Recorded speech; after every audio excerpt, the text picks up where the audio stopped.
রজব আর খুশবু, দুই অন্ধ মানুষের জীবন। অন্ধকারের মাঝেই তারা খুঁজে পায় ভালোবাসা আর পরস্পরের প্রতি গভীর আস্থা। কিন্তু এক সাধুর আশীর্বাদে চোখে আলো ফেরার পর বদলে যেতে থাকে সম্পর্কের সমীকরণ। দৃশ্যমান পৃথিবীর মোহ আর অন্তরের সত্যের দ্বন্দ্বে উন্মোচিত হয় এক রূঢ় বাস্তবতা। বাস্তবের চেহারা দেখে খুশবুকে প্রত্যাখ্যান করে রজব।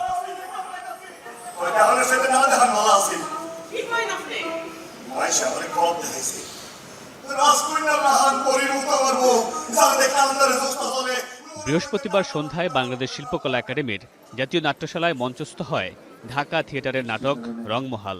রুবাইয়াত আহমেদের লেখা নাটকটি অভিনেতা ফারুক আহমেদের নির্দেশিত প্রথম নাটক, যেখানে প্রেম, মোহ এবং মানুষের অন্তর্দৃষ্টিকে সামনে এনে দর্শকদের ভিন্ন এক নাট্যজগতে নিয়ে যান নির্দেশক।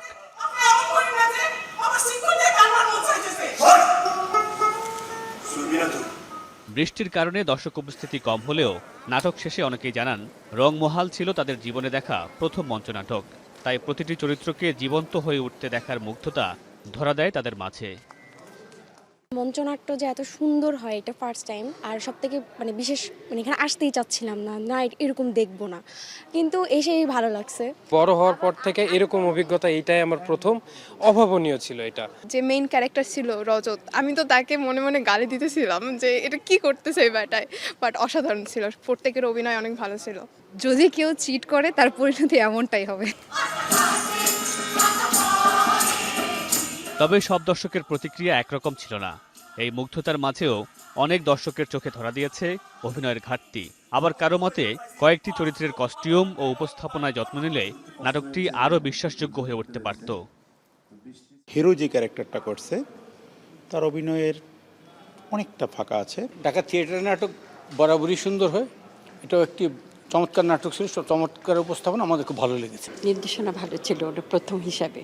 পুরাপুরি জড়তাটা সবার কাটেনি মনে হইল যেটা, তো সেটা ফারুক ভাইকেও বলে এসেছি যে আর 1-2-3টা শো হয়ে গেলে তারপর সবাই সাবলীল হয়ে যাবে এবং ইজি হয়ে যাবে সব। নিজের নির্দেশিত প্রথম নাটক নিয়ে ফারুক আহমেদ বলেন, টেলিভিশন থেকে বিরতি নিয়ে প্রায় 4 মাসের প্রস্তুতি ও রিহার্সালের পর মঞ্চে এনেছে নাটকটি। অভিনয় শিল্পীদের অনেকেই নবাগত, তাই কিছু সীমাবদ্ধতা থাকলেও প্রত্যেকে শেখার মধ্য দিয়ে এগোচ্ছে। ম্যাক্সিমাম নতুন, আবার এমনও আছে যে যারা প্রথম এই মঞ্চে পা দিয়েছে, তো এদের নিয়ে কষ্ট মানে অভিনয় করানো খুব টাফ, অনেক কষ্ট করতে হয়েছে আর কি। আসলে যতটুকু করেছে এটা আমার কাছে আমি মনে করি যে না, ভালো হয়েছে সবার। যেহেতু আমি জানি যে একটা হঠাৎ করে আসলে তো কিছু করা যায় না, আমি তো আর হঠাৎ করে 7 দিন পর আমি তো আর মেসি হইতে পারবো না। পৃথিবীর কোনো শিল্পকর্মে সহজ পথে একদিনে হয় না, কোনো ট্যাবলেট নেই, খাইলাম আর হয়ে গেলাম। ফারুক আহমেদ জানান, মঞ্চই অভিনয়ের আতুর ঘর। ভালো গল্প পেলে নির্দেশনা চালিয়ে যেতে চান তিনি। Mamunur Rashid panel, star entertainment.